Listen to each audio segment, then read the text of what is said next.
I appreciate you taking time this evening to get on here and do this episode with me. It's the fifth episode, so I appreciate you having me. it's crazy. This year's flying by. Go ahead, and I'm gonna thank a couple companies that's partnered up with me on the podcast, and then we'll get started. How's that sound? Sounds good. I'd like to thank Aventacor, Cast and Pool, Hiya Bait Company, LT Jigs, Bypass Bait and Tackle, the Cane Pole, Get Outside Kentucky, the Barbershop, and Backwaters Outfitters. First off, what part of Kentucky are you from? I am from Eastern Kentucky, little town, born and raised. Born and raised. And that's I'm from Eastern Kentucky too, a little bit farther south than you are. But growing up in the mountains, it's a pretty special thing to me. It was anyways. I really miss it, and I hate that my youngins not getting to grow up like I did. Big city life as they say it now. For me up here, but it ain't as big as it seems. It's different now though because kids don't get outside as much. So I would agree with that. Now mine, luckily, it was probably about a year and a half ago is whenever she finally got a friend, to run around with and stuff.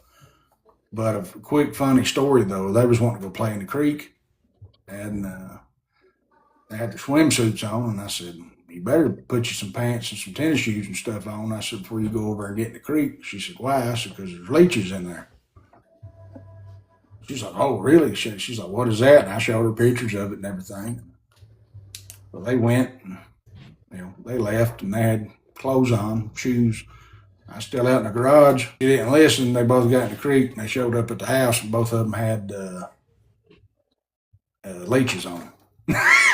So now when she goes and gets in the creek, she listens to me. dang, I've never seen, and like I said, I've lived here my whole life. I've never seen a leech. They're in the river back home, but now like the other day, while I was live, I was showing them. I seen three while I I've was seen at that work. one. And but I mean, at the end of the day, I mean they're good fishing bait, but they don't need to hang around on me. I don't want one on me either. And what water raised you as an angler? um, Growing up, where I first fished was with my papa at Yatesville Lake. I got you. That's what got me started. Was he loved fishing and always fished, but he took me at a young age and I beat them all and got my first bass. And it was actually the backwaters of Yatesville. What do I remember fishing the most? Was more of ponds and stuff like that. And that's the reason I found a pond that I love, and that's where I go mostly now. But my favorite lake is Cave Run. Yeah. And that is where I will forever say that's my favorite lake. As of right now, Cave Run's mine as well. I like fishing up there at night for crappie. That's usually if we go out as a family. That's where we go float around, anchor out, swim. I really want to try to get into some muskie fishing this year up there. As soon as I get the boat back from the dealer, that's more than likely because it's going to be right around that time that muskie fishing is going to be on too. So I'm gonna try and get me some deep divers painted up and get up there and see if I can get on some. You've been doing some awesome work lately. I appreciate it. I've been staying busy and I'm thankful for it. This is kind of building off of what we just talked about though. Are you more of a pond, lake, river, or creek angler? I'm more of a pond. Mm-hmm. And the only reason for that is a lake I'm not. About 10 years ago, I got really big into it and had a boat. We had a bass tracker. We went every evening just about it to Paintsville Lake. And I loved it. We done the backwaters, so we got to go in that way. And that's where I fished a lot and loved it. But as I got older, where I don't have a boat. Ponds are my favorite because they produce better, seems like. And, of course, they're easier to find because it's not as big a body as a water. But I love the pond that I go to, and I'm trying to find more ponds.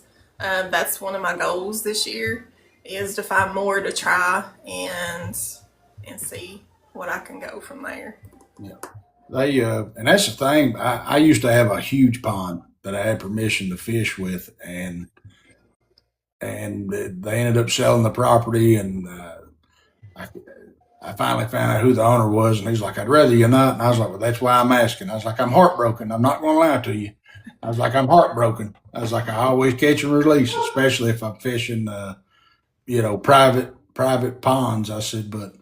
I said, "I ain't gonna lie." I said, "My heart hurts a little bit, but you will get your wish, sir." I said, "You will never see me out here again on your property." That's that. I said, "But here's my phone number in case you ever change your mind." You have to do what they want, that's for sure. Yeah. What's your go-to species to catch? You know this one. It is bass. If anybody knows me, it's what I was raised catching. Even as a kid, they couldn't get me to catch bluegill. They couldn't get me to try for crappie. Like, I didn't want to do it. They was like, "Oh, you can catch so many more." And I'm like, "I don't care." I'm like, "I want my bass." And so that's what they taught me to fish for, and that's what I've always fished for. Now, do I want to broaden that? Now that I've gotten older, I kind of want to learn how to crappie fish a little more. I've seen a lot of people, and it looks more fun. Some other great people in here, and so definitely bass though. I will tell y'all a funny.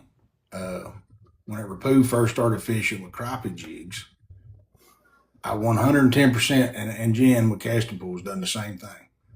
But I could tell that she was 110% a bass fisherman because she sends me a picture of a crappie jig, and it's got a casting pool crappie slayer as a trailer on it. I said I said I've never in my life ever seen that done. And it worked because you ended up catching crappie. I did, but it was. I think it's actually my profile picture on TikTok. That might be. I got that little jig on there, and it's got the crappie slayer on it. It did. It cracked me up though. She sent me that picture. She's like, "Is this how you fish with these?" I was like, "I can tell all you do is bass fish." I was like, "I've never seen that done." I was like, "But try it." And she ended up catching crappie. So I was like, "Well," I was like, "I may end up trying that too." Not saying it's wrong. Whenever I seen it, I was like, "She is a bass fisherman at heart." So we're both from Kentucky. And what is a fishing myth that you've heard in Kentucky that's actually true? Or have you ever heard of a fishing myth that you think is true? I don't really know. The one, and I've always heard it, but I've always heard the cow activity. If the cows are laying down, they ain't biting.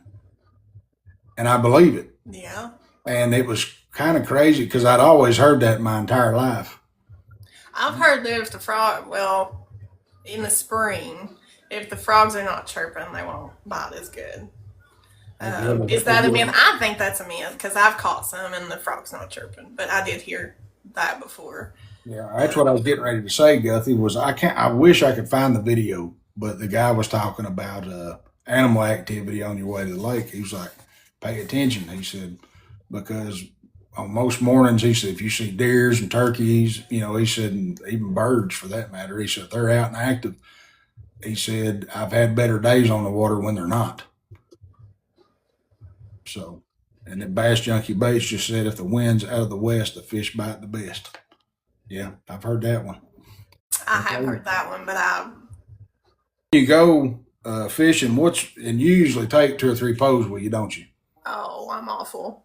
Well, this is kind of broad, but what's one bait you always keep tied on a pole? That's the cast and pull hugger mite. Hugger mite, definitely. Another one is a square bill. Another one is usually I always keep a hook. Two of them has hooks on it, and the rest of them has hard baits that I switch out. But the two that I definitely usually use is either a swim bait and a hugger mine. I love top water. We know this. But my favorite, I always have a money with me, and I always have a hard bait of some sort. So that's just the two go-to of mine. When it comes to your content, what inspires you to post? Honestly, just I'm not the norm. I am older. I'm not fine wine though, but I am older, and I'm a woman. And most people, most women don't. There's not a lot of bass fishermen out there, fisher women, whatever you want to call it. And it's getting more and more though. I will say that, but it's mostly younger people. Us older ladies are not too. There's few and far between. So I do what I love, and I want other people to see that no matter what age or whatever, do what you love, and who gives a crap what anybody else thinks. Yeah. You got one life, live it, Yeah. be happy doing it. And so I'm silly most of the time. People think I'm crazy, but I love just letting people know that it's okay to have fun and whatever age you are. Yeah, I mean that's why I do it. I do it to have fun. I enjoy it. Tell people all the time whenever I got on here, I didn't expect nothing really. It's been a very humbling experience. A lot of strangers in the beginning have become some of my closest friends now. You know, I didn't expect that. I never expected to meet as many good people as I have. I literally, and I still do it for me. But you know, sometimes life gets busy and you forget to post, or you don't have time to post, and then you get people reaching out like, "Hey, man, you all right? You didn't post today?" Or I'm like, "Yeah, thanks. Sorry that you was worried." So, you know, it just little stuff like that. It reminds you that there's very good people out there in the world, and it's been a very humbling experience for me. I'm the same way. Like I know most of you in here probably knows, but I'm at Casting Pool on here, and she's become one of my best friends. Like she's my bestie. Like I've never met anybody like her. She's my ride or die, and no matter what, she's right there. So we talk every day, and I'll always be grateful for this app for that. Oh, absolutely, absolutely. They fine people. I mean, that's the thing. That's the one good thing that I really enjoy about doing this. And a lot of people don't have the same pleasure or the same. A lot of people have bad experiences. I guess is the best way to explain it. Oh, I don't pay any attention. People No. are crazy and say stuff, and I'll get DMs and whatever. Like I don't care about that stuff. Like that stuff is when you get a certain age, that just goes out the window. You're like, okay, whatever. Whatever But floats your boat, buddy. well, whatever floats your boat's right. It can float right on down the creek. But I mean, I've met so many great people in here. Not just Casting Pool, but like Sam, he always never fails. He always finds me and says hello, and I appreciate that. And like, I mean, everybody, water on a duck. That's right, Mr. Tom. I mean, Fast Eddie, he'll check on me. Are you okay, my girl? Like, it's just unreal of the people that you don't really know, not personally, on this app, and they care about you than most people you're personally known with. Yep. And that shocks me. But I'm grateful. that's how it is. It is. It is. I've always said sometimes strangers will clap louder for you than anybody else will. Oh, they definitely do. Yeah. So spring fishing's coming up. So excited. It's going to be your first move when the spring bite turns on. The spring bite turns on. I'll be at the pond every day that I can. Like, I will be there. I went to Cave Run this past weekend just because it's pretty. I needed outside. I needed some vitamin D. But you're right, Sam. It's already here. I seen bait fish moving. I seen, like, it's coming. Like, it'll be here soon.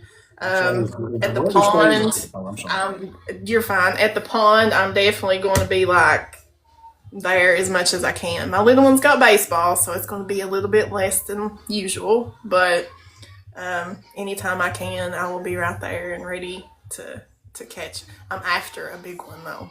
That's my goal. Yeah.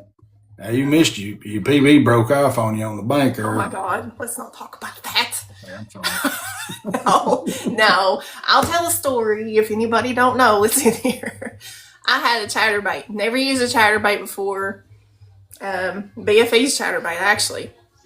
And it was a morning dawn, and I had the trailer of a Stinger trailer from Casting Pool on it, and I was like in my head, and I don't know why, but I'm like, I'm casting this. Like, it was late fall. And I'm like, I don't care. I'm casting this. I'm thinking in my head, this is too big. They ain't nothing going to bite this sucker. And I'm like, oh, I'm going to try it. And I was just out there fishing away. And then I cast it, and I'm like, I thought I was hung. I'm like, what in the world? And I'm like, oh my God. I was like, it's a big one. And I got him up there, and I thought it was a catfish again. It was about the same spot that I threw the whopper plopper that one time I got the catfish. Yeah. And so I was like, oh God. I was like, this is a freaking catfish again. If it is, I'm going to scream. And I pulled, and next thing I know, I looked down, and it was a huge bass. You know, in my eyes, it was a 10-pounder. Yeah.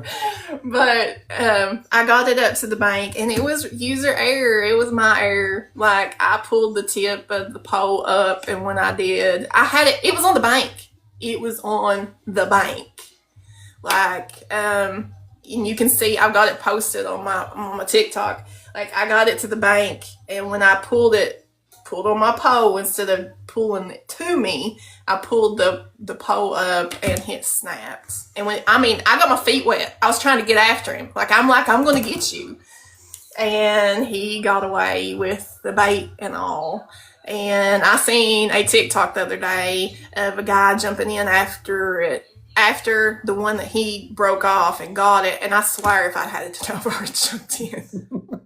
You'd be cold. I don't care.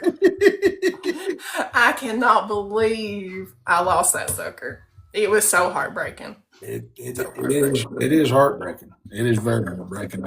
Yes, Kenny, big bait, big fish. I don't know who was in there, but they said it was over a 3 or 4 pounder. Thank you for sharing the live. And Sam says pre-spawn and fall feed up are perfect for chatters. I love it. I got a chatter. I've got four chatterbaits now, if that tells you anything. What Bass Junkie just said, he said, you need a net.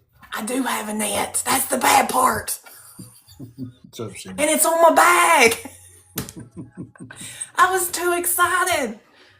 I was like, what the crap? It's easy to happen, though. I mean, it's I don't know how many times I've learned my lesson too, trying to flip them up in the pontoon and lift them up out of water. I mean, that's like the crappie down on Smith Lake. Whenever I was down there, I wouldn't even lift them. They were so big, I was like, I ain't even lifting them up out of the water. I'm just netting them. Yep. I'm going to lose them. Yeah, it's crazy. Like, I never experienced anything like that before. It was wild. Next time, you just have to be like a 5-year-old. Instead of reeling, you just have to start walking back. That's what I thought of it. I swear I did. I thought of it, and I was like, next time I'm just walking him out. But what it was he got hooked on the side of the bank, So when I was pulling him, like he wasn't coming. Miss Hannah was in there. She was heartbroken with me. I mean, I had him right there at the bank, and it was my fault. It was definitely my fault. It happens. How you doing, man? Let's see here. And how you doing, 706 Fishing? If you had to fish one lake the rest of your life, which one would it be? Cave Run. Cave Run. Every time. Every time. I've been to a lot, but Cave Run for me, it's just peaceful most of the time, unless they're out in full force. But they are. It's just a lake. It's beautiful. There's a lot of different places you can go. It's not just one little area. There's all little nooks and crannies, and it's just. I've camped there. Like I've camped in the middle of the lake. Like it's just one of those that's got some good memories and good spots. Yeah. Like if I go camping on the boat, I've camped at Cave Run and I've camped on the Cumberland River where it meets Rock Castle. But I'm telling you, man, like out there at night, it's quiet. I mean, it is quiet. It's beautiful. Yeah, I mean, and there's not a lot of traffic out on the lake at night either, which surprised me. Like it's not like Cumberland or Laurel. Every once in a while, they'll be, you know what I mean, some like a night tournament or something going on, and that's about the only traffic that you get out there at night. Have you been? I'll tell you the story real quick. We camped on a point at Cave Run. And we went there all the time. It was beautiful. So we was there. Well, I was in college at the time, so I had a final the next morning, which was in Moorhead. That's where I was going. So I just stayed there, and that next morning they had to take me. Well, it was an 8:00 class. So we had the bass tracker at the time, so they had to get up and take me across the lake to my vehicle. It was so foggy that you could not see your hand. I'm not joking. You could not see your hand in front of your face. There was nothing. I prayed the entire time. That was one of the scariest things I think I've ever done. Because if there'd have been somebody coming, we'd never knew it. Like it didn't matter if you had a floodlight on. You was not seeing us. So we drove over through there, and thank God we got there. But that's one of the most terrifying things I've ever done on a boat. Patty Bates says it's terrifying. Hey, I've been out there in the morning sometime, and I can see better putting around at night than I can in the fog out on that lake. I mean, it's been. I mean, it's like that movie, The Fog, thick. I mean, it's eerie looking. It's crazy. It really is. Have you ever fished a spillway over there, any? I have. I honestly, I've seen people that I've been with catch, but for some reason I cannot catch at the spillway. I've never fished it, which if I ever go over there, I plan to try and get up there at some point and do like a 3 or 4 day camp. Probably this fall is what I'm planning on doing. Right. And it is what it is at the end of the day, just trying to find the time to do it. Not much, buddy. What's going on, bro? Hope you're doing good. But if I can get up there for 3 or 4 days, I may see if the marina will let me park the boat over there, and I'm gonna go over and check the spillway out because I've heard that it produces good usually, but I've never been able to get it to. I've seen people, especially like crappie and that sort of thing. Like a lot of people say it's great, but now I've never been able to get anything to buy it. So thank y'all for the gifts too. But now I'm no professional, so don't claim to be. It says just a suggestion, cast up and let the flow. Oh, I do, Sam. It just don't like me for some reason. I'm not for sure. I guess I don't have enough confidence in myself. Because if you don't have confidence, you're not going to get a fish. And I just don't, for some reason, don't have a lot of confidence at the spillway. Yeah, no. We all know you cook. We all enjoy watching you cook. You starve us to death. Luckily, I'm fortunate enough I get to eat your cooking every once in a while whenever there's get-togethers with your family here in town. Um, this is a question that I've never asked. It's never been brought up, and it'll be a new one to me. But have you ever done a catch and cook before on fishing? No, what do you mean? Like you go out fishing, you catch fish, you bring them home that day, and clean them and cook them. I'll tell you one even better. Okay. I've never filleted a fish. Oh, okay. Okay, I didn't know that. I didn't. That's the reason why I asked. No, I've never filleted a fish. I've never. My papa was the one that filleted them. I've watched him do it thousands of times, but it's never interested me. Like, no, thank you. Let me ask you this: have you ever caught fish? Or it doesn't. You don't have to clean them. I'm just saying in general. Have you ever been on a fishing trip where you caught fish and you brought them home and cleaned them, or someone cleaned them and cooked them that day? Now, my papa, I wasn't with him. Like, he went, caught, brought home, filleted, and we fished and fried and ate. But as far as me being on a fishing trip, coming home and doing it, no. Well, Cody, my wife don't even touch fish. If she catches a fish, I got to take it off the hook for her. Now she will bait her on the hook, but no, she's like, Don't be like my bestie and have to use pliers. she's like, I ain't none of this shit. Get away from me. I'm telling on you, Miss Jen. I'm sorry.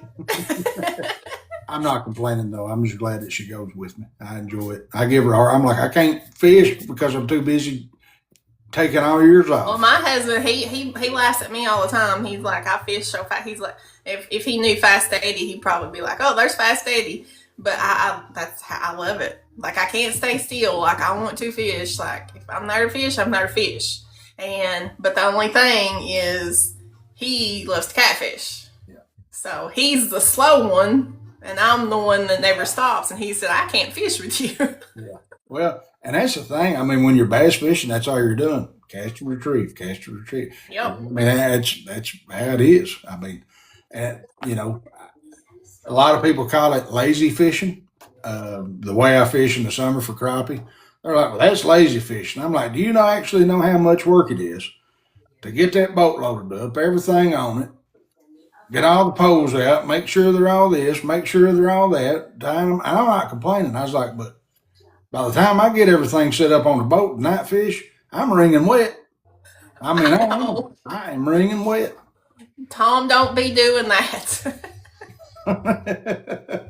Have you ever fried fish before? Yes. Okay. This is where I was getting at. Do you prefer a fish batter mix or cornmeal?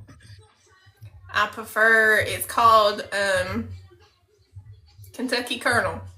Kentucky Colonel. I got you. I think I've heard of that. It comes in a red and white box, don't it? Yes. Yeah, I've heard of it. Now, see, I use Weisenberg meal fish batter, but you can use it as a wet batter. But well, you've been at the house whenever I fried fish. I literally the crappie or whatever I'm frying comes from the bowl of water into the batter. I shake it, and into the frying pan it goes. Now, I'll be honest, I've ate a lot of fish in my life, but you're right. Yours is the best. Did you try any of that stripe I had on the smoker that day? I did not. That's a game changer. Striped bass on the smoker. It's a game changer for sure. Let's see here. We all see you cooking on lives a lot, but this is one thing that I will tell y'all. She makes the best cold mac and cheese I've ever had in my life. I know you. I just want to get that out there. It's the best cold mac and cheese I've ever had in my life. He had a microwave right in front of him. He could have warmed it up. I could have, but it was good cold. Let's see here. And it was cold because she was late to the party. I was not. We went, it was Halloween. It was late. Let's see here. What's your signature dish that people just can't get enough of? Mine? Yeah, like the most requested thing that you get asked to fix. Well, it's everything. Like, they just want me to cook. Like, I've never seen, like, the bunch I work with, like, they are requesting constantly for me to cook something. And, but now the most dessert that I get requested is a chocolate eclair. Chocolate, yeah, that is good. I've had your chocolate eclair. And the pinwheels. That's the family. Yeah. They love the pinwheels. I really wouldn't. Well, it is cooking. You're preparing it, but everything that's in it, you don't have to cook though. No. But They're very tedious to fix, but there's not really nothing to it. It says cold mac and cheese. It was. I took homemade from scratch mac and cheese, and it's still creamy, still good, even if it was cold. He gets some because we took the kids Halloween, like do the thing Halloween. We get back, everybody wants to eat. Well, the mac and cheese is cold by then, and so he gets him a plate. And he said, "God, this is good cold mac and cheese." I said, "Well, right there's a microwave. You want to warm it up?" Yeah, I can't help it. I have to give her a hard time about it. I was like, this is the best cold mac and cheese I've ever had in my life. And it was. So here's one that I want to ask. If fish could talk, what do you think they would say about you? What's this idiot doing?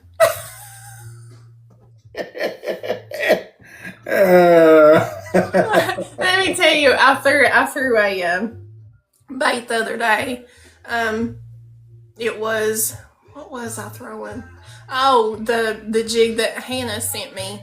I was throwing it, and I threw it out there, and I got it to the bank, and there was one come up, and it's like it looked at me and said, "What's that idiot think? I'm gonna bite this," and then turned around and was like, "No." I've had that happen more times than not. I'm telling you, man, there is nothing worse. I'm telling you about live scope. There is nothing worse. And seeing it and won't let bite. And I mean, it's like they're doing this. Like, here's the bait. It's like they go. Yep. And it's just like, no. That's exactly how that bass done the other day. Mm-hmm. It's like a 8-year-old giving you their honest opinion. No, that's just. It's just, I don't know. What's up, Andrew? But yeah, they definitely think, "What's this idiot doing?" I got you. What's going on, buddy? Hope you've been doing good. You got any questions for me? How'd you get to crappie fishing? Or addicted to crappie fishing like you are? I just it was something that we couldn't fish for where I lived. I mean, it was bluegill, catfish, smallmouth, largemouth, and I started going. My uncle's got a houseboat on Norris Blue Springs boat dock on Norris Lake, Mm-hmm. and once a year we would go down there. What's going on, Alabama fishing? And it was kind of like a guy's trip. And honestly, that was I played football in high school, so we didn't go on vacation. I only got 2 weeks off in the summer. So it was either football camp or vacation. So I always picked football camp. But during those 2 weeks off, I would always go to the lake for a week with my uncle. And we get down there, man. And the first time I went, we just went out and was wearing crappie out. And he had trees sunk and stacked around his houseboat and stuff. And we'd sit out there at night, right there on his houseboat, night crappie fish. So that's what got you like. It did. It was something different. Yeah. The difference. I mean, it's exciting. I really love bass fishing whenever I'm in a creek or the river. But if I'm at the lake, man, there's something about chasing crappie.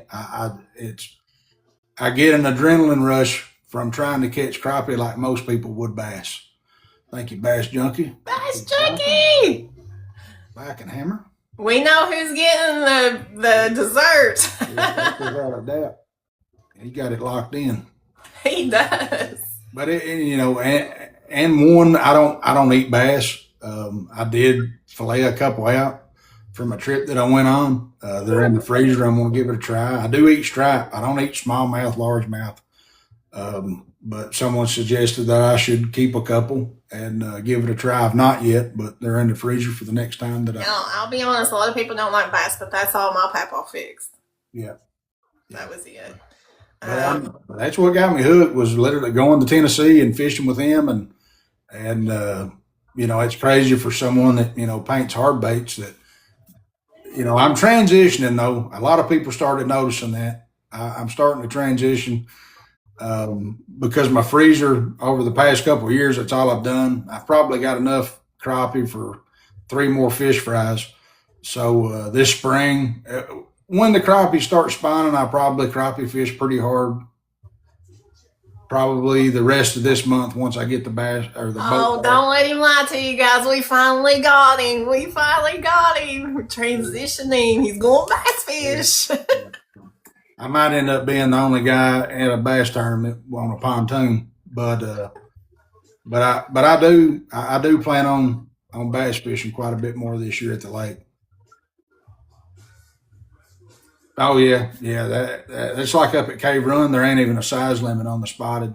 They're like get them out of here, and that's mainly what I catch at Cave Run and spots. But I mean, that's what done it for me. I mean, I just got hooked on it. It was a different style of fishing. But like I said, a lot of people call it the lazy way to fish. It's the most fun way to fish, in my opinion. But it's a lot of work getting set up to night fish on the boat. But it's fun. It's worth it. Who got you started fishing? That would be my papa, my dad, and my uncle, the one that I would go to the lake with whenever I was in high school. From a young age, it was there's like I don't even know how I remember it because I was like 5 or 6, and we were at this place. It was called Blair Lake. It's this little pond, pay lake, and me and my brother was aggravating my papa. I mean, he had 27,000 poles out, catfishing, and he was finally like, "Get out of here, y'all aggravate me." So me and my brother get on the other side of the pond, and he just starts screaming, "Y'all get over here! Y'all get over here!" And it's like he had hooked like 4 catfish at the same time, and he lost like 2 poles by the time I got over there. My papa was a hoot. Everybody says I'm similar to him with the nonsense and foolishness that I go on with, but at the end of the day, I would say probably my dad and my papa is the two that got me hooked on fishing in general. Okay, next one. Did anyone teach you how to use microwave? Yeah, I know how to use microwave. Why'd you eat cold mac and cheese for? Just to give you a hard time. I believe that. I absolutely 110% believe that one. It was just to give you a hard time, and I will give you a hard time about cold mac and cheese as long as I can remember it, and I remind myself of it about every time we're on live. So you probably won't ever get to live that one down. But yeah, I know how to use microwave. I just didn't. I chose nonsense that evening. Pushing buttons on a microwave. That's right, Sam. He says it's too much like work. Pushing the button on a microwave is like work, yeah. I will say this though, I'm super excited for Casting Pool for getting the shooting star because I can't wait for my next run of chartreuse tails because I know that she's not going to have to sit there and reheat and reheat and reheat and reheat and reheat. So Jen, I'm sorry. That's awesome, Tom. Big galaxy. Chartreuse tail requests are coming back. I don't know what, all my orders. The other day, she's like, I could do this with my finger. That's funny. I was like, you get it, bestie. But let's see here. No time to retie. You ready? I know you're familiar with it. Just don't even think. Just answer them as fast as you can. Okay. Spinning reel or bait caster? Spinning reel. Favorite lure of all time? Whopper plopper. Money. Boat or bank fishing? Bank, because that's what I do. Do you talk to the fish? All the time. If you had one fishing tip for a new angler, what would it be? Have confidence you're going to catch one. All right. And do you prefer to prepare your mac and cheese cold or hot? Hot, because some people don't know how to warm it up. But one species that I have on my list that I am going to get, I want to catch a peacock bass. They got them down there. They got them down there for sure. Thank everybody again for coming in and hanging out with us, bullcrapping. Y'all see me and Pooh together quite a bit. Pooh, she does. Like I said, me and Pooh's been friends for several years. Whenever I first started my business and everything, you didn't even know what I was doing, did you? And we were actually at a get together, and someone brought it up, and he was like, "Well, I fish," and I didn't even know that you fished at that time. It was, and I was like, "Well," and that literally, she was getting on TikTok around the same time that I was, didn't even know that, and I couldn't ask for a better person to help me with my business and promote my business and all the extra things that Pooh goes out of her way to do for me. Just not me, but a lot of other businesses that I do business with. So I really want to thank you for that publicly. We got 15 people in here. One thing that I can say about Pooh is that she's honest. She if I've sent her something or she don't like something, she's like, "No, I don't like the way it looks," and that's perfectly fine. That's what I want. Whenever it comes to people working with me on what I'm doing, the painting and the buying and reselling from other companies, I want that kind of feedback. From people that fish. If you ask me, I'm going to tell you. Yeah, and 100%. Like if she don't like something, she's like, "I don't like it," and I'm like, "Well, thanks for hurting my feelings, but I needed to hear that." You can't hurt your feelings. Yeah. Pooh, like Eddie said, Pooh is a very, very wonderful person. Good people. Everybody that's on promotional staff for my business, all of my mods, I will say that that's in here, and everybody that does business with me in general. I appreciate each and every person. If it wasn't for you all, I wouldn't be able to do what I'm doing. I wouldn't continue doing what I'm doing, and it's not all about money. It's untelling. Yeah, she has. She has, baby. She has broke out of her shell for sure. I have. It took me, no joke. Like it took me. I just want to say that if it wasn't for Tiny, I probably would have never went live. Yeah. He was like, "Pooh, you could talk to a wall. Why can't you go live? Like, who cares?" I did push her a little bit. I said, but I was pushed too. I'll go ahead and I'll flat out say Hillbilly Fish Lair. He was one of the first people that I met on here, and he really did. He was like, "Man, you need to go live." Yeah, I mean, and I was like, "Man, it ain't for me." And if it hadn't been for him, talking to me and encouraging me to do it, I wouldn't be sitting here doing this right now. I thought it was weird. I felt so awkward, and I've got the gift of gab too. Obviously, I mean, y'all will come in my live, and I'll just sit here and sing and whatever else if there ain't nothing going on in the comments. I'm just and like, that's what we're a lot alike. That's the reason it's like, yeah. I mean, it is sometimes, but if it hadn't been for Hillbilly Fish Lair, he was the one that really pushed me. But I'm gonna thank a few companies that partnered up with me on the podcast real quick. And I'm sorry, but I'm gonna mention him first. I forgot to mention him at the beginning, and that's Sassy Fishing, Charles, Cast and Pool, Eventsacore, Hiya Bait Company, LT Jigs, Bypass Bait and Tackle, the Cane Pole, Get Outside Kentucky, the Barbershop, and Backwaters Outfitters.